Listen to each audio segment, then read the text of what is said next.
All right, let's get the word out. Tell you what a difference a 3 week break makes. I'm gonna get the word out on post as well. I haven't been on there in a bit either. Tell me to. I already. Yeah, okay.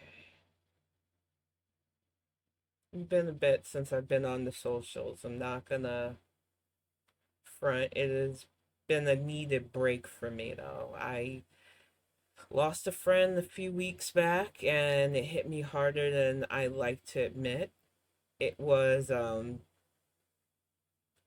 really hard to honestly focus when a low hits and you couple it with dealing with grief. It makes it hard to concentrate. And with mania, which is part of my schizoaffective disorder, I just didn't feel up to dealing with the constant state of new stuff. We had several mass shootings. We had an idiot today who tried to ram a U-Haul into the White House. There is a constant state of chaos, and I just did not feel up to talking about all of it.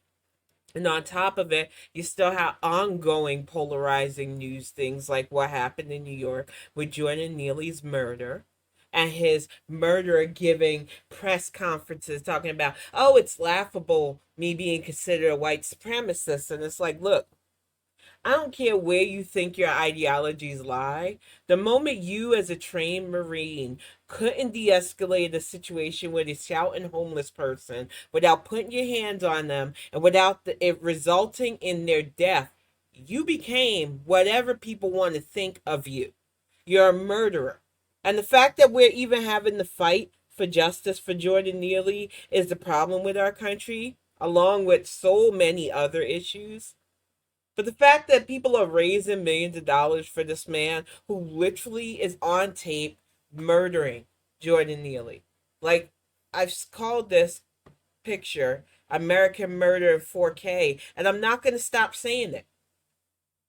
The fact that he, as a trained military man, could not just mind his business, move his seat if he needed, or ignore this man who is in distress instead of putting his hands on him is frustrating.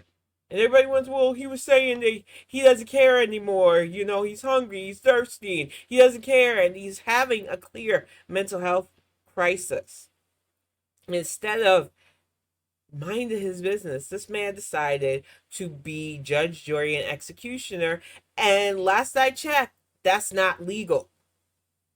So while everybody wants to be polarized on which side you are, and a lot of you have historically always been on the wrong side of history, if Jordan Neely's murderer does not do significant jail time for taking the life of he's not trained to do this. It wasn't his place to do this. And the fact that I even have to keep saying this makes me sick to my stomach. Because had the roles been reversed, had Jordan Neely taken the life of this white Marine, there would have been no question to where he'd be right now. There would be no question to his arrest. There'd be no debating. There'd be no people raising millions on the GoFundMe to try to legalize lynch. And that's all this was a justified lynching, and I'm fucking tired of it. It is 2023, and I am tired of asking people to just be decent. That was another reason why I needed a break. Because you get tired of people just not being decent. I got on Spoutable yesterday. And one of the things that drove me nuts was white people trying to argue when this crop of racism started and who's the majority at fault for American racism. And you get these white guys, welcome to the chat beans. You get these old white guys that want to argue with you that, oh, it's poor white people that perpetuate the racism in our country. And the whole idea of rubology, I've been fighting against this for years now. I started on the Dead Bird app, and I keep reiterating it. There is no income limit. There is no, you must make this much money to stop being a racist in white society. And I was telling Greg the other day that the only saving grace that the white demographic currently has that keeps all of us from completely being fucked is that there is no loyalty, there is no real solidarity amongst the demographic, and these have been raised to backstab each other so much that it can't happen that way. There's no income level that stops a white person from feeling a certain way. There is a level of ignorance that comes from any group that is sheltered away from people. And I try to counter this white man who cannot, they just cannot be told that they're wrong in their thoughts. So I didn't even want to go there with him.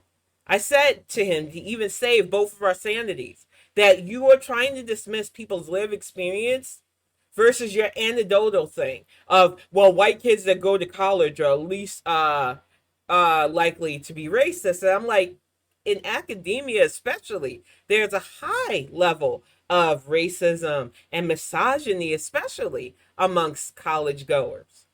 In fact, I brought up the fact that several colleges will allow men like Jordan Peterson to come and literally have a platform spreading both hateful eugenics ideology and misogynistic ideology. So, where are you coming from? The fact of the matter is, there are white people in every single demographic, whether they're rich, poor, or in between, that have separated themselves from people of color. And when you don't live amongst different cultures, you can develop certain ideologies. And there are plenty of wealthy people who will vote a certain way, who will act in certain accordance to protect theirs at the expense of all of us, and then act like, well, I'm not openly racist. I'll put BLM in my Twitter profile, but I don't really care for anybody that doesn't look like me. They live in all white areas and they call that shit affluent, which is like, okay. That term to me has always meant my people are not allowed. So I always get a little bit leery when I hear the word affluent. But Homeboy did not want to cede any ground yesterday at all. He just wanted to be right that it's poor white people that make racism prevalent in our country, and it's all white people that make the constant state of systemic racism happen. Because whether you are a card carrying member of the Proud Boys or KKK, because they still exist, whether you think that the neo-Nazis were right or any other ridiculously hateful ideology, if you are not actively changing yourself, I'm not even trying to tell white people to change other people because you can't do that. If you are not working on your own issues, your own bigotries, your own isms, whether it's sexism, racism, any of the isms that are negative, on your own, purging them from yourself, you're a part of the problem. It's not just the ones who are actively acting bigoted. It's the people who see the problem but don't say anything. The people who perpetuate the stereotypes. The people who will look at my real given name and be like, I can't pronounce that. They don't even try. My name is Tanisa. There is no reason to not be able to say that. But some people look at it and be like, that's too hard. Your name sounds too exotic. I'm not trying to be racist, but I don't want to say it. My gamer name is just as exotic as people want to call it. And it's just like, try to better yourself. Because in a better society, we can get so much further. But there are way too many people, and I said it on Stabilit yesterday, that they want to be right about stuff. They don't care if they're right. They don't care if they can be factually shut down, like I did with that gentleman, and several women finally was just like done with his nonsense. I have friends that are still in academia, friends who are in literature, people who literally have gone through the trenches of dealing with the racism and bigotry, and especially misogyny in those circles. And I told him, coming from somebody who had to deal with it in academia and business, I really get annoyed when white men try to tell me that it's only poor people that say racist things. I literally had to listen to people who were over me say awful racist things and be like, oh, it's just a joke. Because in their world, saying shit like that about people's skin color or any ethnic group was normalized. And it's just troubling to me that there are people out there that just don't want to see the problem as an all of us problem at this point. One of the things that also trouble me on Spoutable is, yeah, I've seen the 2024 decorations. The main topic will get to the so-called kings of the Republican Party running. I've seen the bullshit run that Tim Scott's going to attempt to do. Oh, live action mushmouth is not going to get far. Nobody wants to vote for him. Black people do not know Tim Scott. The few of us who do know him, like I said, refer to him as live action mushmouth. We are not even taking him seriously. He's not even enough to like get a lot of black people upset like Herschel Walker did, because he is not a serious candidate. He's not the first either. There have been plenty of brothers who have sold their souls to the GOP demons that we have just lost cause. Look at Herman Cain, who literally gave his life for that lost cause. So when I see people on Spoutable saying that Tim Scott is owned by certain GOP members, it's like, can you dial that shit back?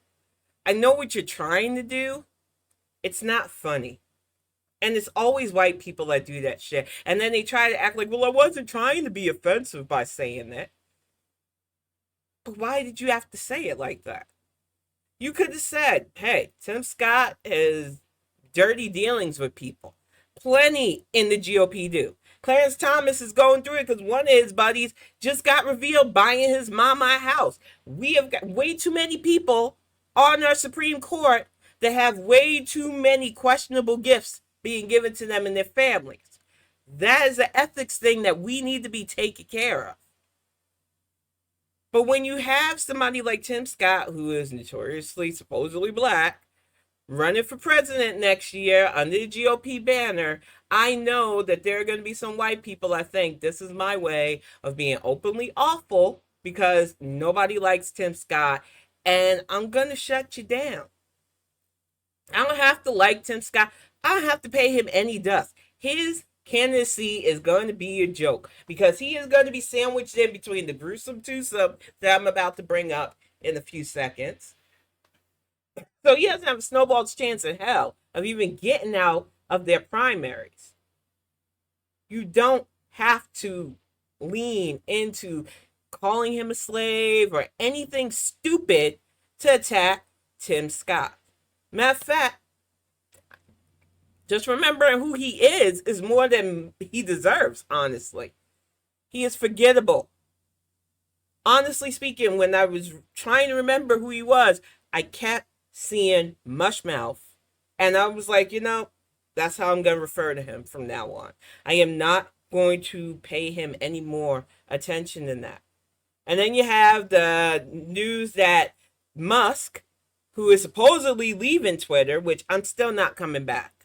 I've had that message come up in my emails, especially after taking my break.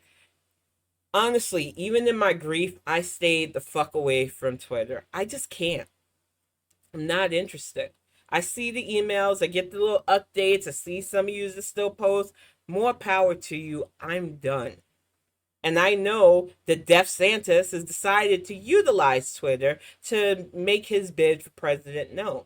And I keep asking Republicans, between him and the old turd of 45, are these your kings for real?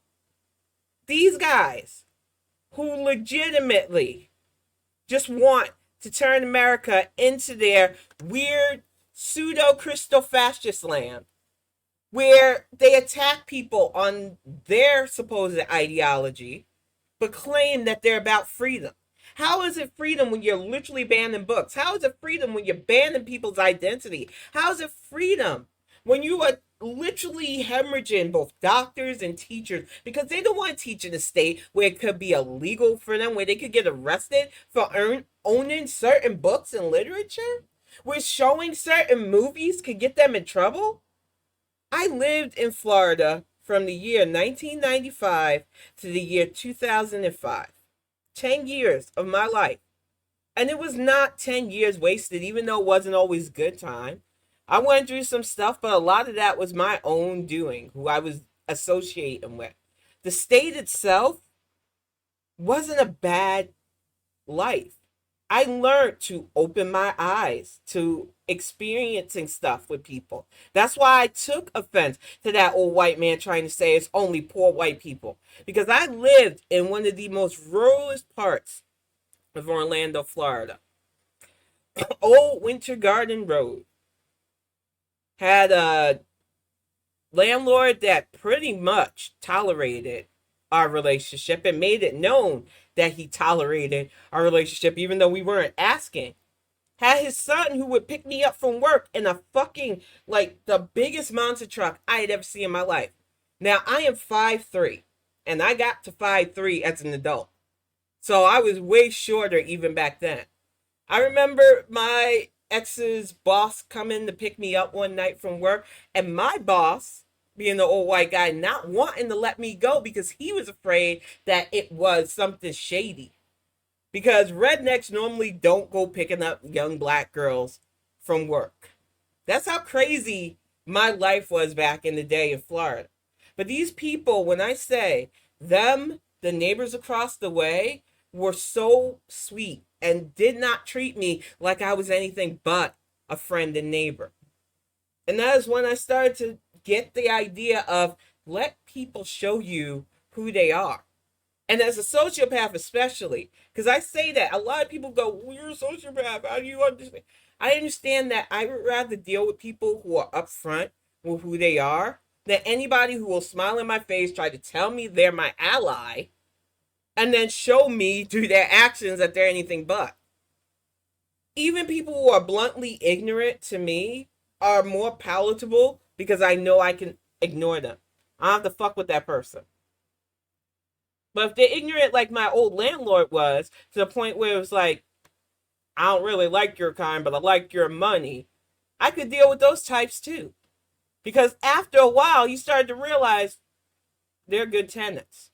They keep the place clean. I never hear fighting. There's no issues with them. Maybe I was wrong on certain viewpoints. I'm not saying that me living there changed his mind any way, shape, or form. I'm just saying that people start to chill out when they realize that they don't have to be hostile around you. You're not being hostile around them. It takes time.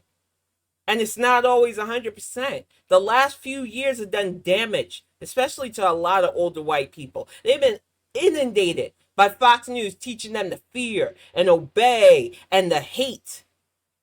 And this weaponized hate has bitten so many families right in their hearts. I don't know how we're going to undo the propagandic damage of Rupert Murdoch's network. And his lawsuits that he just lost, I don't know if it's going to be enough. Now, they fired Rupert's little stooges in Tuckhead and the Nazi Barbie lady. I don't even remember her name. I don't even care to. But it's not enough because the damage of years of them teaching, especially older white Republicans, that they need to be fearful. That everybody's coming after you. That it's us versus them. And that them are the bad. They're going to take your kids and make them gay. And it's like, people have been gay since the beginning of us. I have never once looked at somebody LGBTQ and been like, you're a threat to me. But that is what they want. They want that whole building an enemy and a scapegoat. And I see it happening in Florida. And it's like, I refuse to let that happen on a national level.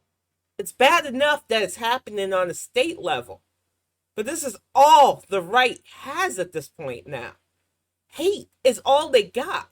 It is like this saying said, and I was so glad that I love Spoutable. I love being able to go on it and just see shit that I definitely agree with. Let me get this gargoyles picture off. I'll get back to that relevant news in just a moment because my governor, unlike Florida's governor, has been doing her job. But this is so succinct, and I know people who have been on social media have seen this, so it's not going to be new to any of y'all. But this young lady posted this, and it's true. Donald Trump didn't lower your taxes. He didn't get your roads fixed or your bridges built. He didn't get your health care covered or lower the prices of your prescription. He didn't decrease the deficit, end the opioid crisis, or revive the coal industry. He didn't make COVID disappear, didn't make Mexico pay for the wall, didn't put America first, and he sure as hell didn't drain the swamp. So when you say he fought for you, what you really meant is he validated your hate because he didn't do a god, you know what, for you other than that. He hates who you hate, and sadly, that's all you think you need. And honestly speaking, when you ask somebody who in this day and age still supports Donald Trump, why? They will bend themselves, they will contort themselves into a pretzel to try to logically back this man who, under him, we lost friends and family to COVID. And I'm not going to forget that because my friend should still be here. I have memories of Anne being on that ventilator and her still trying to be positive through it, saying that she's still hopeful and that she was gone. Lynn, whose baby is in college now, who should still be here to celebrate with him, gone. Aunts and uncles who at the beginning of the COVID crisis, because they were in old care homes in New York, gone because we didn't know. And it's just troubling to me the amount of people who want to ignore the damage that this man did. He has destroyed lives. And that was just on the COVID level. If you forget about the destabilization he caused here and abroad with his lack of geopolitical finesse, the trading of state secrets, the keeping of documents. I don't understand anybody who can ignore the damage, the fallout of 45. But I get it. Hate is so lucrative to these people. It is a commodity for some, but it is this illusion of power that we cannot seem to open people's eyes to. They don't even care that it is eroding them, that it is causing them to lose everything.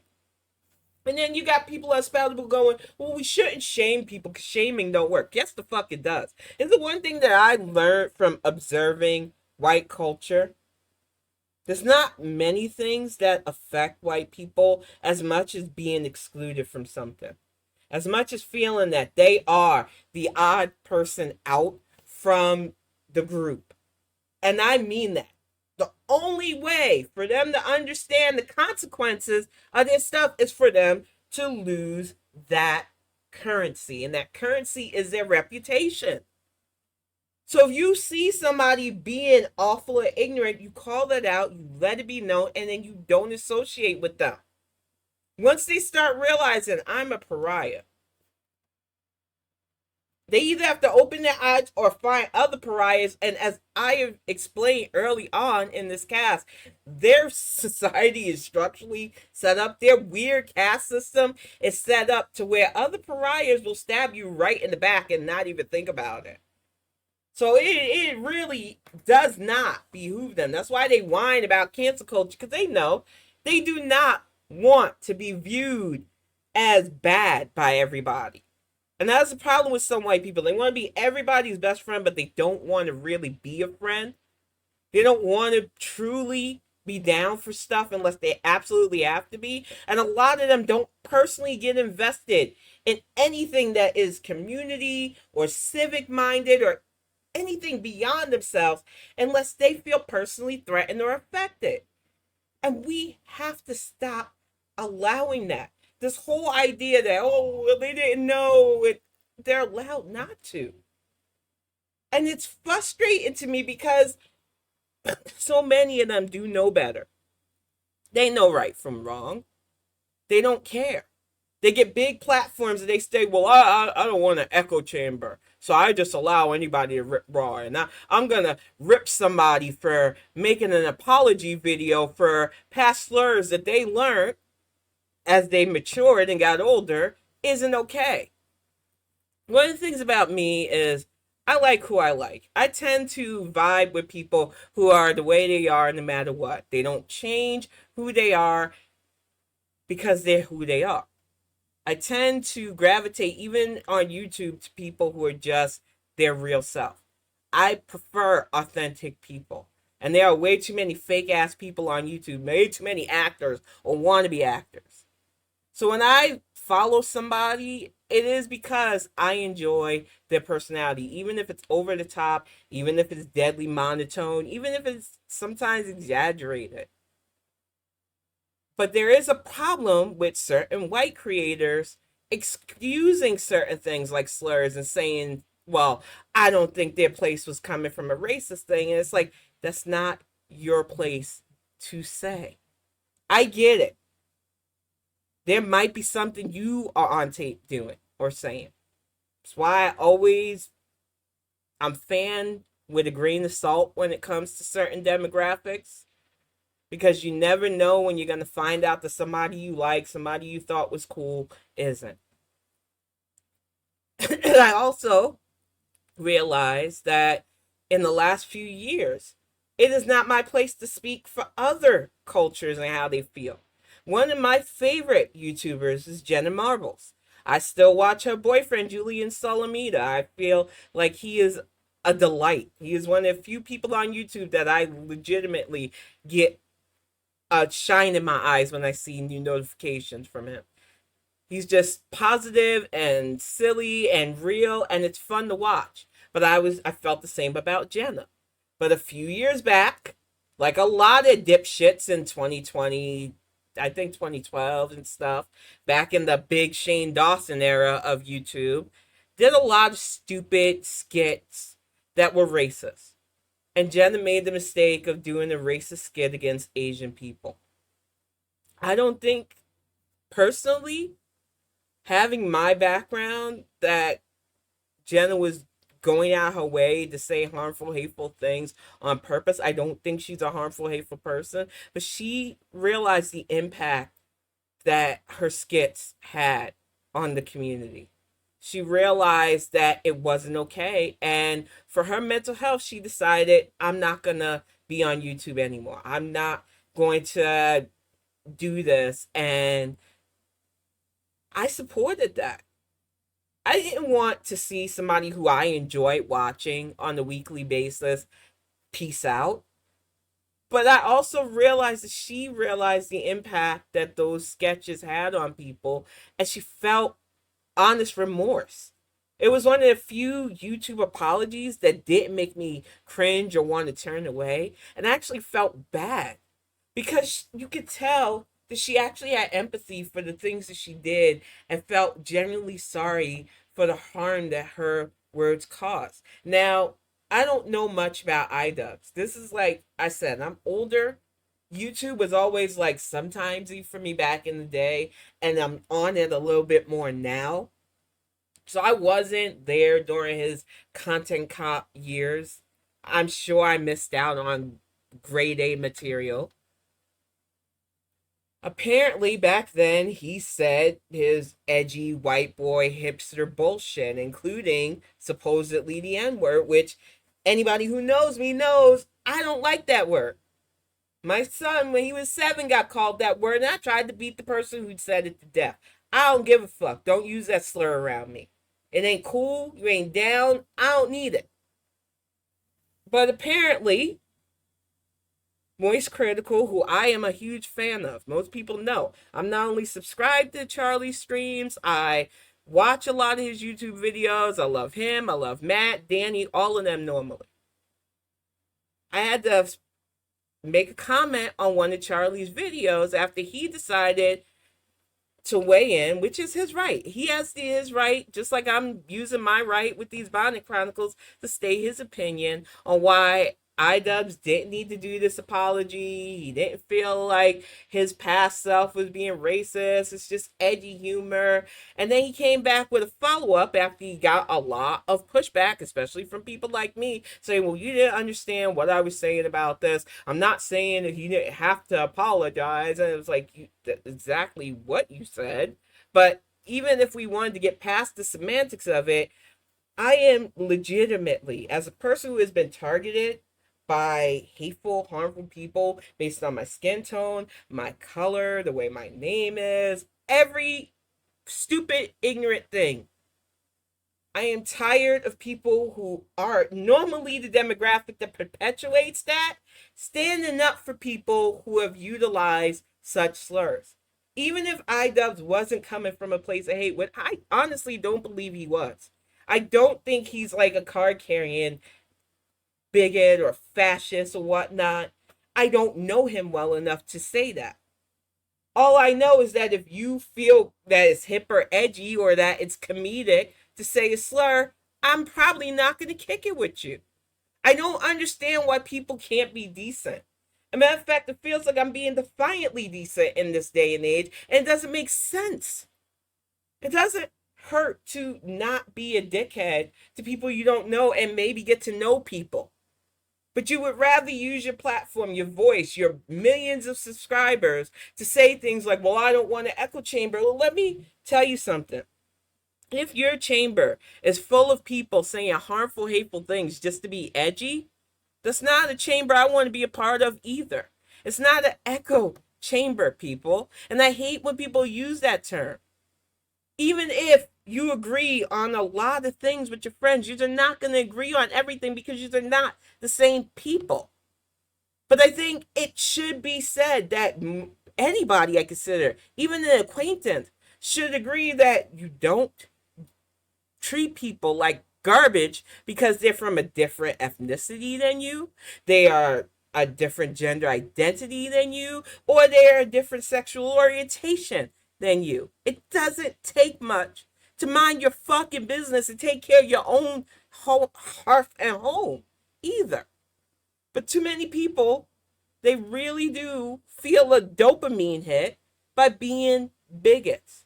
And this is why 2024 not only stressed me out, but had me down. Because after mourning the loss of my friend, who, by the way, got a lovely tribute in the game that he works on, the game that I've been a part of for almost 17 years now. And it was just hard trying to talk to people who want to say things like, well, should I be voting for the incumbent next year? And it's like, I don't know where you've been these last few years, but the stability that I have felt under President Biden and VP Harris cannot be measured. It has been nice to know that despite some states acting out, the majority of us have not only decent governors, like my governor here, who just got done signing a red flag law, making it even harder for bastards to just get guns and cause issues. I think people need to understand that when your governor cares, when your governor wants your safety, you have less issues like Uvalde. And this happened right after what happened at MSU. So I'm not going to act like our state is completely out of the water, but we are hopeful that stuff like this starts to move the needle forward, and not only safety for gun owners, but safety for those of us who don't want to die to a mass shooting. It doesn't make sense to me that more governors aren't doing stuff like this and instead are doing drag show bans like what's going on in Florida. Or don't say gay bills, which is going on in Florida, Arkansas, and I believe Mississippi's even trying that. And Tate Reeves, you've got water problems, so maybe work on those. The problem is, as too many people are getting complacent, so they act a fool. I already said any Dem that tries to run against President Biden next year is going to become persona non grata for me, as far as I'm concerned. I don't trust any Dem that's going to try to go against the stability. When I've seen a lot of young people trying to mock President Biden, if that's you, you can't sit with us either. Next year is set for me. That is the one thing I have not even thought about. The presidential election's already in the bag. I've got a strong candidate in President Biden and VP Harris. So the only thing I am going to focus on this year, next year, and the next 4 years is making sure that Representative McCarthy, oh, let me get that right, Leader McCarthy, who had to force his way in, kind of like a GOP give and take, is a one note, and a sour note at that, because he is holding us up with the debt ceiling issues and everything else. The House has been wasting our time since its inception this year in January with that near damn 15 tries to get him as the House leader. It is tiring watching the GOP fumble and folly their way and waste our time. So it is my mission, along with so many other of us, especially us Gen Xers who are old enough to understand how to work through this system and not put up with people's bullshit. We're out there. And we are going to not only run for stuff, but make sure that the people running for stuff get elected. That is my only mission the next few years. I'm not worried about the president. We have got a solid candidate in 2024. I am voting Biden Harris next year. I'm not even worried about that. But midterms are coming up. My senator, before we move, and that's another big announcement that was about, I just blew that. I'll get to that in a moment. But my current senator has decided to retire. Hopefully, before I officially change districts, I will be able to vote in one more election and make sure the person that takes her place is decent. Because Senator Stabenow helped me through a lot. When I moved up here 5 years ago, I was dealing with being the partner of somebody who not only doesn't want to really be a dad, but honestly is just a harmful person. And like many women who have to go through stuff like that, you deal with a system that wants to tell you that they got to know where you live, they got to know things about you. And I did not want that. And I thought by talking to somebody in Senator Stabenow's position that it probably wouldn't get me nowhere. But her office not only stepped up and helped Kiddo and I, but they started to draft stuff to help women who are in the same situations. People think it doesn't matter, but they do listen to stuff like that. And they know that not only domestic violence, but parental issues are such a high priority for a lot of us. And to have a senator that her office still reaches out. That is why I said I want to make sure that before Greg and I move, because we did close on a house, thank goodness, that I vote in somebody who can continue to help the area that we're in better. And I'm excited about this. You'll start seeing the room will be a lot less and less until it's a different room soon. There's a lot of big changes on the horizon, and it was clashing with my depression that my friend is no longer here too, because it feels like so many good things are happening, and then the reality that nothing's promised hits you, and it was hard. And when you already have a mood disorder, it made it harder to see the positive as that. And I don't want to be like this because I am grateful and excited. The book is still going strong. People are telling me that they've picked up copies at my friend's bookstore. And I'm going to have a link to Octavia's bookshelf in the show notes. The fact that my friend, even before, she decided to do this, was always supportive. One of the few people that I was like, yeah, I'm gonna try writing, and just point blank, a champion and cheerleader. So when she opened her bookstore, and it's in California, so I won't be able to get there yet. But I'm telling you, when I get to California, it's going to be one of my first stops. I was just so happy for her. And I didn't even realize that she started selling my book in her store, because I realized as a Black writer, I've got to start promoting myself as such. Honestly speaking, it still hit me sometimes that I am a literal writer now. And I don't market myself really well at all. I just want people to like the story. I can be forgettable. I just want people to care about the story. But it made me tear up, not only going to her site, seeing how beautifully designed it is, but also being able to I typed in my book, it was right there. And it just, it hits you how real this is. And then with moving forward with my partner, with him asking me to marry him, with us getting a house, with kiddo about to graduate and hopefully go to college, there's so much to look forward to. And then you just get that reminder that you never know what's going to happen. I've been doing my part to be healthier. Started lifting again. I ride the bike 5 times a day. Well, not 5 times a day, 5 days a week, doing my exercise routine.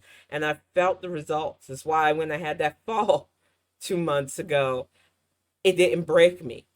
But I still have a lot to do and a lot more to go. I realized that having a fitness routine did help, but there's still more to do, and it might not be enough. And that hit me really hard with the loss of Joel. And another thing is, my friend and I, like a lot of my friends, we knew each other online. We would message each other back and forth. I ignored his last message to me, which he sent a few days before he passed, which I regret now, because when I'm in my creative mode, which I've been since I started writing the next novel and scripts for my webcomic, I tend to get in my head and I don't reach out to anybody. I tend to be hyper focused on getting the work done, and that's all I want to do. And I didn't reach out. I didn't respond back to his message, and I regret that, because you come and find out that he's gone. And you realize that it was a wasted opportunity. And then I found out that the main character from my first novel was had the same name as him.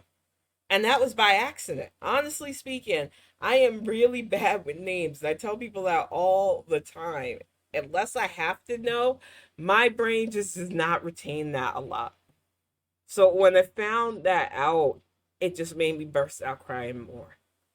Because this person was everything the character Axiom was like too. Just a gentle giant who just wanted to make you smile.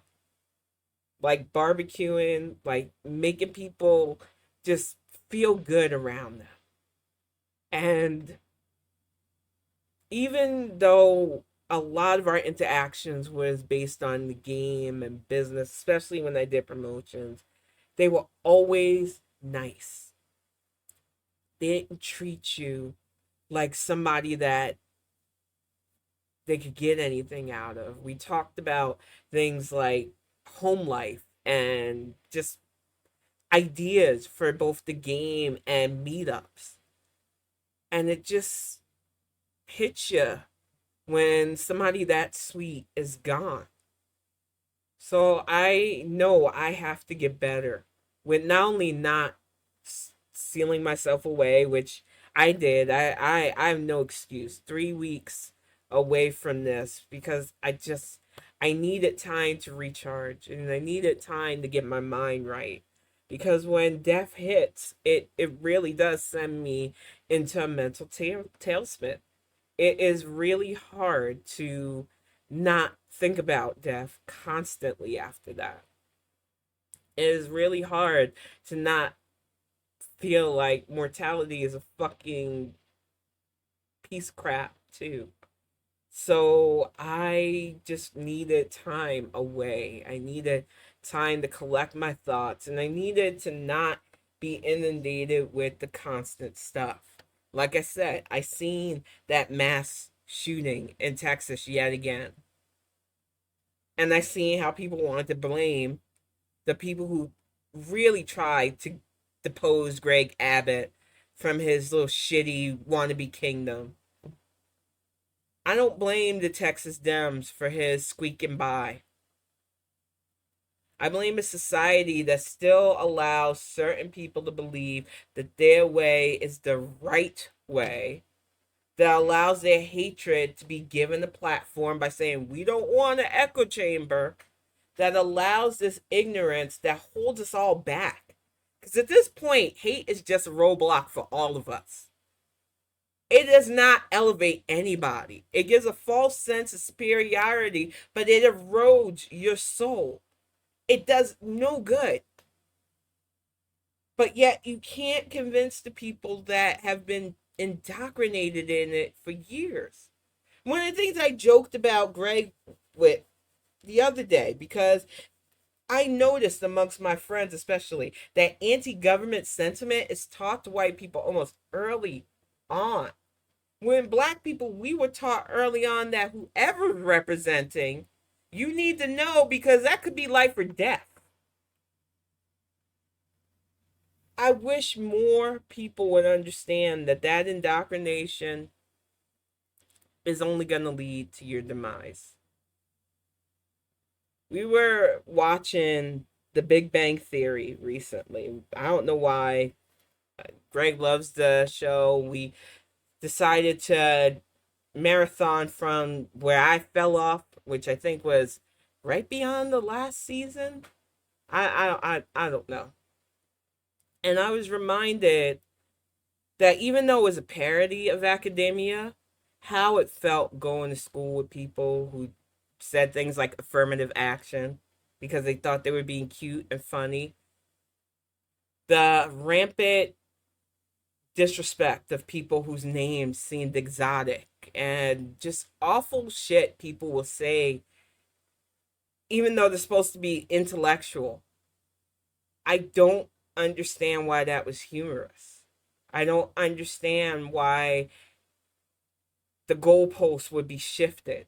One of the things that we talked about was Sheldon's character. Because Sheldon, with all of his smarts, reminds me of Kiddo. Kiddo is so hyper focused on marine biology, it makes me laugh. But he tends to have his autism quirks, especially with interpersonal stuff and social stuff that I have learned to deal with. One of the things that I nipped in the bud early on in his life was bigotry.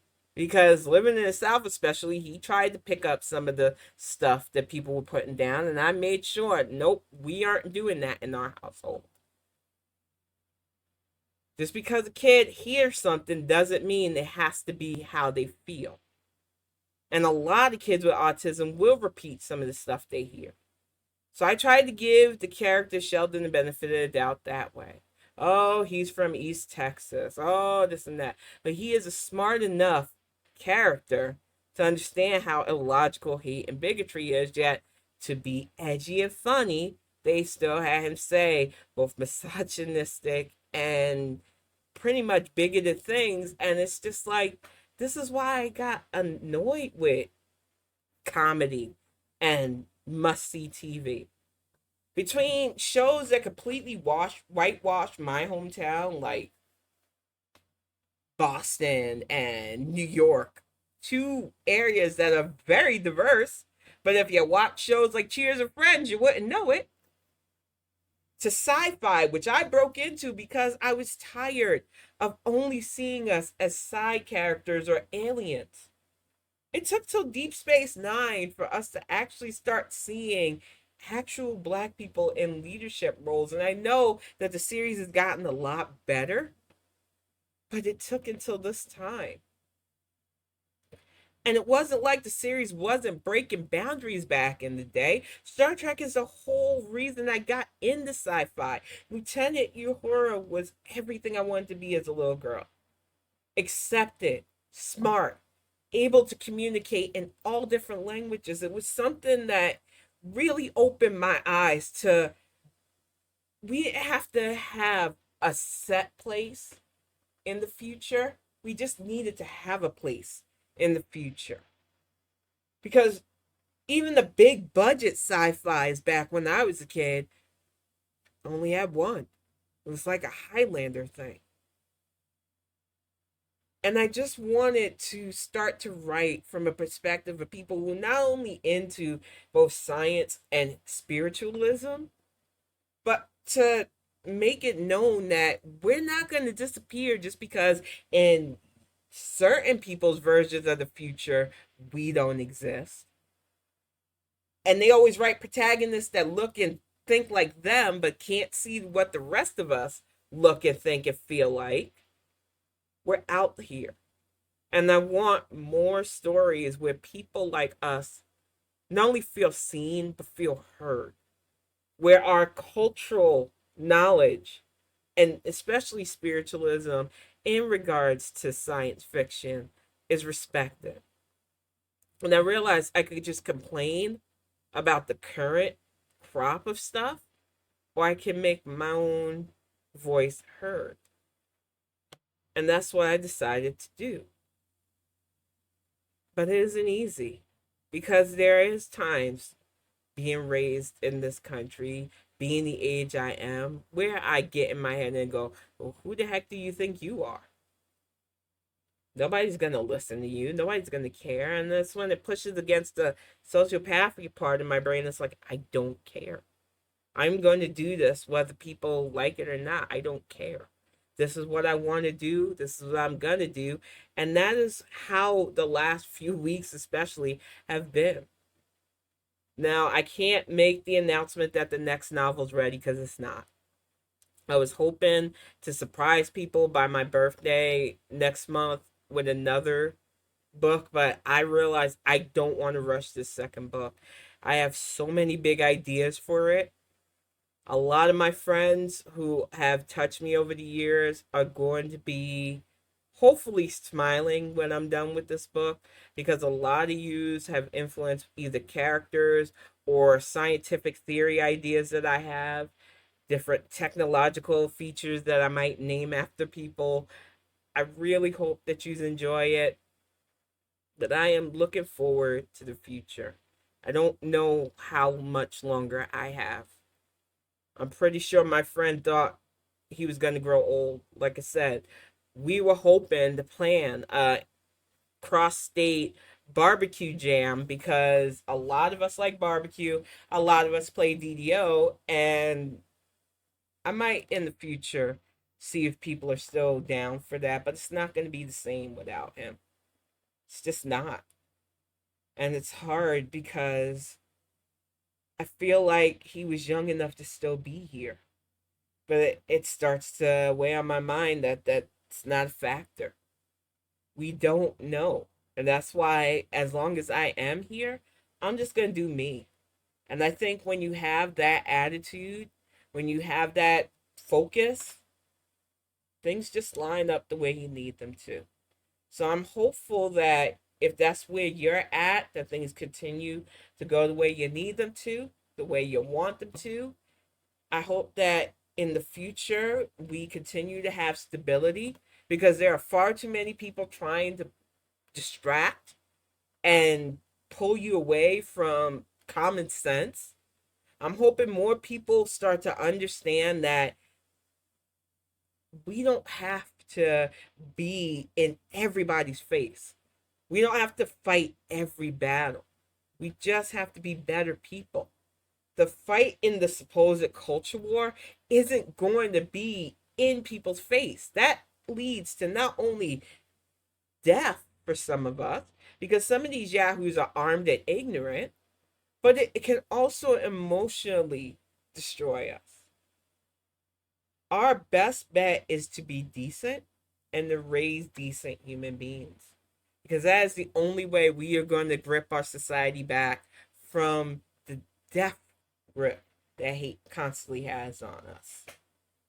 I know people want to go, well, how is that going to be enough?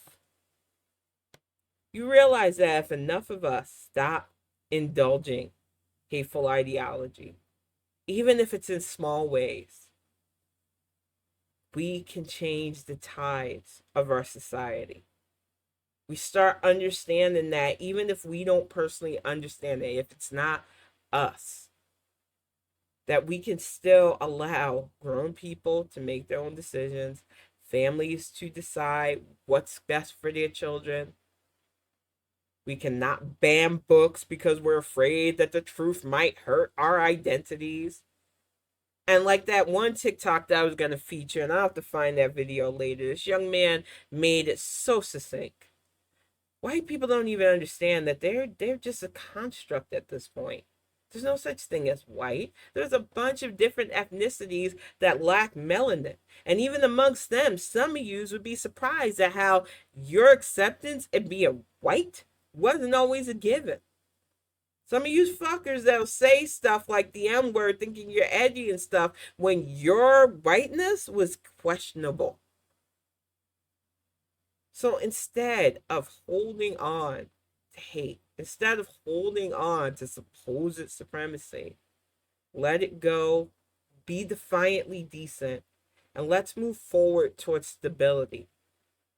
That's all I want these next few years. I want people to be smarter.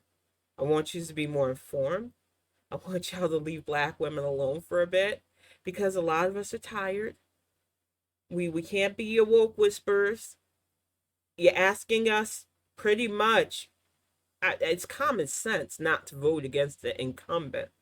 But the fact that people are coming to us asking our opinion on Biden and Harris when I've yet to see any of my fellow sister girls who are in the know say anything against the incumbent president. So I don't understand why anybody else, mostly white women, are coming to us asking our opinions on this. I don't know why you need handholding in this point. I do understand that on a state basis, some of us need to really start getting the organizations together because we have some wannabe dictators as governors that need to be knocked down a peg. And that is where I want to put our focus. That is where you need to put all that busybody energy instead. If you need something to do these next few years, who's your state representative? Who's your state senator? Who is your local representation? And if your representation's good, how can you help a state near you? Or even further than you? Postcarding, phone banking, text banking, donations, it all helps. We need to show the right that we are done playing with their hateful ideology. We need to show the left that even if we don't all get along, because we're not all the same people, we don't all grow up the same, we don't all share the same values, but we all want to protect democracy. Let's be that solid, unified front to keep it safe. That's all I want to do these next few years. And if you are with me, great. If you're not, even better. Don't bother me. Don't get in my way either, because I'm not stopping in my desire to protect democracy. And that's all we have to do. I'm going to get ready to wrap this up. Beans, thank you so much for sitting in there. And I honestly, the Bernie Sanders thing always chafes me because I feel like he set back a lot of Democratic politics with his stunts and antics. But even he's chilled out a little bit. I'll see next year just in case, because I might have to dial that back. But so far, he has been supportive of this administration as well, which was shocking. But I think even he's starting to be like, I'm at the age where running doesn't make sense. And if they're already calling Joe Biden old, my ass don't got a chance. I get annoyed though because some old white lady brought up the fact that Kamala Harris is going to get Hillary, and it's like y'all already know that the shit they did to Hillary Clinton wasn't right. You see it being done against VP Harris, yet you, instead of seeing that as the negative, the lies, the gossip, the slander as the bad thing, you're still trying to put it on the candidate, and we have to work on white Democratic women. Because it shouldn't have taken the repeal of Dobbs for you to be more civic minded. We literally had a rapist in our Oval Office for 4 fucking years. It shouldn't take personal suffering or your weird handmaiden fantasies for you to open your eyes to how bad this can be. But I am hopeful that these last few years' stability, in spite of the Supreme Court being compromised, in spite of our media trying to once again bring their two toxic wannabe kings into the mix, little Napoleon from Florida and the toxic terror of 45. Honestly speaking, the Republican Party is falling apart, and we are watching it in 4K. So all we have to do, if you're considered a Democrat, is to vote accordingly and keep it moving. Don't even look back at them. They're embarrassing at this point. Keep moving forward. There are always going to be people who complain, even in stability. There are always going to be people who are nasty, even when they don't have to be. Keep moving forward. That's what we have to do. That's what we're going to do. I'll be back on Friday night with another one of these. Thank you all for being patient with me. Like I said, I honestly needed a break. The grief was a bit too much. The reality of losing somebody hit a bit too hard. And I just really couldn't sit in front of the camera talking about gun violence and legalized lynching and just white people being asinine, because it just gets so tiring. It feels pointless sometimes. And I know it's not pointless. That's why I do these. But when you lose somebody that you consider dear, it just feels pointless. So I'm just saying, if there's somebody you thought you didn't need to reach out, somebody that reached out to you and you thought, I'll get back to it later, do it. Even if it's just to say, hey, I'm okay, or hey, what's up? Because you never know that it's going to be the last time you hear from them. Hug your loved ones, and I will talk to you all again soon. See you all Friday night, Beans. Thank you again for sitting in, and I will talk to you in a bit.